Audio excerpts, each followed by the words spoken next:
నమస్కారం మిత్రులారా, ముందుగా మీ అందరికీ క్షమాపణలు. ఈ మధ్య ఒక వారం నుంచి నా వీడియోలు అనేటివి రెగ్యులర్గా రావట్లేదు. ఎందుకంటే నా పర్సనల్ ఇష్యూస్ వల్ల కొంచెం వేరే బయట పనులు ఉండటం వల్ల నేను రెగ్యులర్గా వీడియోలు చేయలేకపోయాను.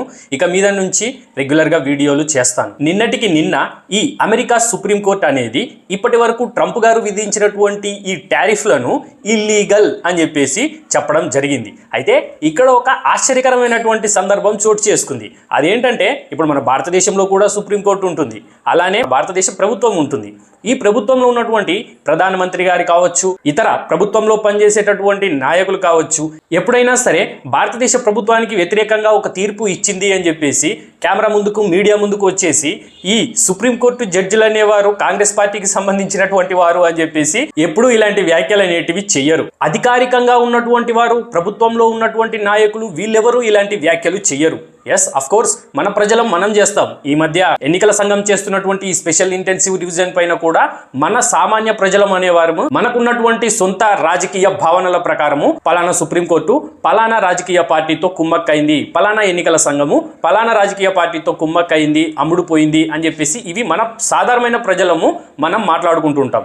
కానీ ఎప్పుడైతే ఈ అమెరికన్ సుప్రీంకోర్టు అనేది ఈ ట్రంప్ గారు విధించినటువంటి టారిఫ్లను ఇల్లీగల్ అని చెప్పేసి తీర్పిచ్చిందో, వెంటనే అమెరికా అధ్యక్షుడు డొనాల్డ్ ట్రంప్ గారు ఈ అమెరికన్ సుప్రీంకోర్టు జడ్జిలు డెమోక్రాట్ పార్టీకి సంబంధించినటువంటి వారు, వీరికి దేశం మీద ప్రేమ లేదు అని చెప్పేసి ఆయన వ్యాఖ్యలు చేయడం జరిగింది. ఈ ట్రంప్ ప్రభుత్వంలో ఉన్నటువంటి నాయకులు కావచ్చు, లేకపోతే ఈ ట్రంప్ ప్రభుత్వాన్ని సమర్థించేటటువంటి ప్రజలు కావచ్చు, వీళ్ళంతా ఇప్పటి వరకు మేము టారిఫ్ల ద్వారా సంపాదించినటువంటి ఈ బిలియన్స్ ఆఫ్ డాలర్స్ ను తిరిగి వెనక్కి చేయాలా అని చెప్పేసి చాలా ప్రశ్నలు అనేటివి లేవనెత్తుతున్నారు. కానీ మీరు ఇక్కడ అర్థం చేసుకోవాల్సినటువంటి విషయం ఏంటంటే, ఈ టారిఫ్లు అనేటివి దేశాలు చెల్లించవు, కన్జ్యూమర్లు చెల్లిస్తారు. అంటే భారతదేశం నుంచి ఏదైనా ఒక వస్తువు వెళ్ళింది, దీని మీద 50% టారిఫ్ ఉంది అని చెప్పేసి అమెరికా చెప్తే, ఆ 50% టారిఫ్ అనేది భారతదేశమో లేకపోతే భారతదేశం నుంచి ఎక్స్పోర్ట్ చేస్తున్నటువంటి కంపెనీలు చెల్లించవు. అక్కడ కొనుక్కుంటున్నటువంటి అమెరికన్ పౌరులు ఆ ఎక్స్ట్రా 50% టారిఫ్ అనేటివి చెల్లిస్తారు. ఇప్పుడు ఈ అమెరికన్ సుప్రీంకోర్టు ఇచ్చినటువంటి తీర్పు వల్ల మొత్తం లెక్కలు అనేటివి చేంజ్ అయిపోయాయి. ఎందుకంటే ఇప్పటి వరకు టారిఫ్ల పేరుతో అమెరికన్ ప్రభుత్వం అనేది తమ పౌరుల దగ్గర నుంచి కలెక్ట్ చేసినటువంటి ఈ డబ్బులను తిరిగి వెనక్కి చెల్లించాల్సిన పరిస్థితి వస్తుంది. వెనక్కి ఇచ్చే విషయంలో కూడా సుప్రీంకోర్టులో మరొక కేసు భవిష్యత్తులో రావచ్చు. ఎందుకంటే మీరు ఇక్కడ ఒక విషయం గమనించండి ఫ్రెండ్స్, మన భారతదేశంలో ప్రజలు ఇప్పుడంటే మనం డిజిటల్ పేమెంట్స్ చేస్తున్నాం. ఒక టీ తాగాలన్నా లేకపోతే ఒక కూరగాయలు కొనాలన్నా మనం యూపీఐని వాడుతున్నాము. అంటే ప్రభుత్వం దగ్గర, బ్యాంకుల దగ్గర మనం చేస్తున్నటువంటి ఈ ట్రాన్సాక్షన్ల డీటెయిల్స్ అనేటివి ఖచ్చితంగా ఉంటాయి.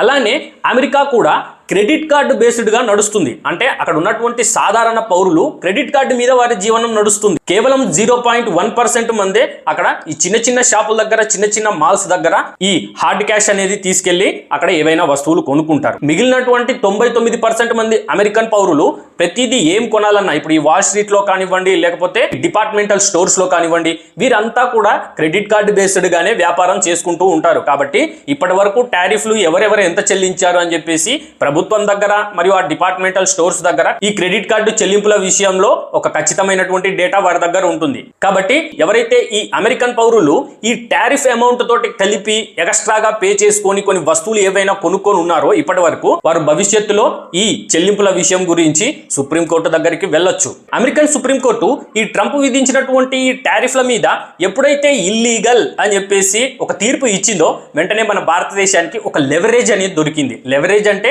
మనకు ఒక అడ్వాంటేజ్ అనేది దొరికింది. ఎందుకంటే మన భారతదేశంతో అమెరికాకు ఇప్పటి వరకు ట్రేడ్ డీల్ అనేది జరగలేదు. గతంలో ఈ అమెరికన్ ప్రభుత్వం అనేది మన భారతదేశంతో ట్రేడ్ డీల్ చేసుకోవడానికి చాలా రిస్ట్రిక్షన్స్ అనేది విధించింది. మీ భారతదేశానికి సంబంధించినటువంటి అగ్రికల్చర్, ఫిష్, డైరీ, ఫార్మా ఈ మార్కెట్లను మా అమెరికన్ కంపెనీల కోసం తెరవండి అని చెప్పేసి, అప్పటిదాకా మేము ట్రేడ్ డీల్ చేసుకోము మీతోటి అని చెప్పేసి అప్పుడు వాళ్ళు ఒక లెవరేజ్ చూపించారు మన మీద. కానీ ఇప్పుడు సుప్రీంకోర్టు ఇచ్చినటువంటి ఈ తీర్పుతో ఆ లెవరేజ్ అనేది అమెరికాకు లేదు. ప్రస్తుతం మన భారతదేశానికి సంబంధించినటువంటి ట్రేడ్ నెగోషియేషన్ టీమ్ అనేది అమెరికాలోనే ఉంది. ఇప్పుడు మన భారతదేశానికి సంబంధించినటువంటి ఈ ట్రేడ్ నెగోషియేషన్ టీమ్ అనేది ఈ అమెరికన్ సుప్రీంకోర్టు ఇచ్చినటువంటి ఈ తీర్పు ఆధారంగా మళ్ళీ నెగోషియేషన్స్ అనేటివి మొదలు పెడతారు. ఆ ట్రేడ్ డీల్స్ లో ఉన్నటువంటి అంశాలన్నీ చేంజ్ అయిపోతాయి. ఇప్పుడు మన భారతదేశానికి ఈ అమెరికాతో ట్రేడ్ డీల్ చేసుకునేటటువంటి విషయంలో ఒక లెవరేజ్ అంటే ఒక పట్టు అనేది దొరికింది. ఇప్పుడు దీని ఆధారంగానే మన negotiation team America negotiation team తోటి చర్చలు జరుపుతారు. అమెరికన్ సుప్రీంకోర్టు ఈ ట్రంప్ గారు ఇతర దేశాల మీద విధించినటువంటి ఈ టారిఫ్లను ఇల్లీగల్ అని చెప్పడంతో ఇప్పుడు మన భారతదేశం మీద మొన్న ఈ మధ్యనే వాళ్ళు 18%కి మార్చారు. ఇది వరకు 50% ఉన్నది, మొన్న ఈ మధ్య 18% టారిఫ్ కిందకి మార్చారు. ఈ 18% టారిఫ్ లో కూడా ఇప్పుడు 10%కి మారే అవకాశం ఉంది. అయితే ఇక్కడ అమెరికన్ సుప్రీంకోర్టు ఈ ట్రంప్ గారు విధించినటువంటి టారిఫ్లను ఇల్లీగల్ అని చెప్పేసి ఎందుకు తీర్పు ఇచ్చిందంటే, అమెరికాలో ఒక సిస్టమ్ ఉంటుంది. అమెరికాలో ఎన్నికైనటువంటి అధ్యక్షుడు ఆయన ఇష్టానుసారం టారిఫ్లు అని చెప్పేసి విధించటము, ఆయన ఇష్టానుసారం ఏది పడితే అది చేయటానికి అధికారం లేదు. కేవలము ఆయన ఏదైనా ఇలాంటి టారిఫ్ల విషయంలో ఏదైనా కొత్తగా ఏదైనా చేయాలనుకున్నప్పుడు ఖచ్చితంగా అక్కడ కాంగ్రెస్ మెన్, అంటే ఇప్పుడు మన భారతదేశంలో కూడా ఈ లోక్సభ రాజ్యసభ అని చెప్పేసి ఒక బిల్లు ప్రవేశపెట్టి 2 హౌసెస్ లో పాస్ చేసిన తర్వాత రాష్ట్రపతి గారి దగ్గరికి పంపించి ఆ బిల్లును ఆమోదం పొందించి తర్వాతనే దాన్ని చట్టబద్ధం చేసి అమలు చేయడం జరుగుతుంది. సేమ్ ఇలానే అక్కడ కాంగ్రెస్ మెన్ అని ఉంటారు. నువ్వు కొత్తగా ఏది తీసుకురావాలన్నా ముందు ఆ కాంగ్రెస్ మెన్ దగ్గర ఆ బిల్లు ప్రవేశపెట్టి వారి అప్రూవల్, మెజారిటీ అప్రూవల్ తీసుకున్న తర్వాతనే ఈ టారిఫ్లు అని కానీ లేకపోతే ఇంకో ఏదైనా చేయడానికి ఆస్కారం ఉంది. కానీ ట్రంప్ గారు ఏం చేశారంటే ఈ ప్రాసెస్ నంతా బైపాస్ చేసేసాడు. ఈ ప్రాసెస్ నంతా బైపాస్ చేసేసి నేను అధ్యక్షుడిని, నాకు కొన్ని సూపర్ పవర్స్ ఉన్నాయి అంటే, ఎస్ నిజంగానే అమెరికా అధ్యక్షుడికి కొన్ని ఇండివిజువల్ సూపర్ పవర్స్ ఉంటాయి. ఆ సూపర్ పవర్స్ ని ఎప్పుడంటే అప్పుడు వాడేదానికి ఉండదు. దాన్ని కేవలము ఇప్పుడు అమెరికా మీద ఎవరైనా దాడి చేసినప్పుడు కానీ లేదా ఎప్పుడైనా నేషనల్ థ్రెట్ అంటే దేశానికి ఏదైనా థ్రెట్ ఉన్న సందర్భంలోనే ఆ సూపర్ పవర్స్ని వినియోగించుకోవాలి. అంటే సూపర్ పవర్స్ అంటే ఏం లేవు, ఆయన సొంతంగా ఏదైనా నిర్ణయం తీసుకునే స్వేచ్ఛ, ఆ హక్కు, ఆ అధికారం అనేది అమెరికన్ ప్రెసిడెంట్కు ఉంటుంది. ఇప్పుడు ఈ ట్రంప్ గారు ఇతర దేశాలపై ఈ టారిఫ్లు విధించే విషయంలో కూడా ఆయన దీన్ని ఒక నేషనల్ థ్రెట్, దేశానికి చాలా ప్రమాదం అని చెప్పేసి ఆ కారణాన్ని ఉపయోగించి తనకు ఇవ్వబడినటువంటి ఈ సూపర్ పవర్స్, ఇండివిజువల్ పవర్స్ ని, అధికారాన్ని ఉపయోగించుకొని ఈ టారిఫ్లు అని చెప్పేసి చైనా మీద 250%, ఇండియా మీద 50%, ఇతర దేశాల మీద ఇతర పర్సెంట్లు అని చెప్పేసి ప్రతి దేశం మీద టారిఫ్లు అనేది విధించడం జరిగింది. కానీ ఎప్పుడైతే ఈ అంశం మీద సుప్రీంకోర్టులో కేసు వేయబడుతుందో అప్పుడు సరే నువ్వు టారిఫ్లు అయితే విధించావు, బానే ఉంది, కానీ నువ్వు చెప్పినటువంటి ఆ దేశానికి థ్రెట్ అంటున్నావు, దేశం ప్రమాదంలో పడింది అంటున్నావు, దాని ఆధారంగానే నేను ఈ టారిఫ్లు వేశానని చెప్తున్నావు. సో ఆ థ్రెట్ ఏంటి, దానికి సంబంధించినటువంటి ఎవిడెన్స్లు ఏంటివి, ఆ థ్రెట్ ఎవరి నుంచి వస్తున్నాయి, ఆ థ్రెట్కి సంబంధించినటువంటి ఎవిడెన్స్ ఇవి చూపించు, అప్పుడే ఈ టారిఫ్లు అనేటివి చట్టబద్ధంగా ఉంటాయి. కానీ ఇన్నాళ్ళు మన ట్రంప్ గారు ఈ ప్రతి దేశం మీద ఏదైతే నేషనల్ థ్రెట్ అని చూపించుకొని ఈ టారిఫ్లు విధించాడో ఆ థ్రెట్ అనేది చూపించలేడు.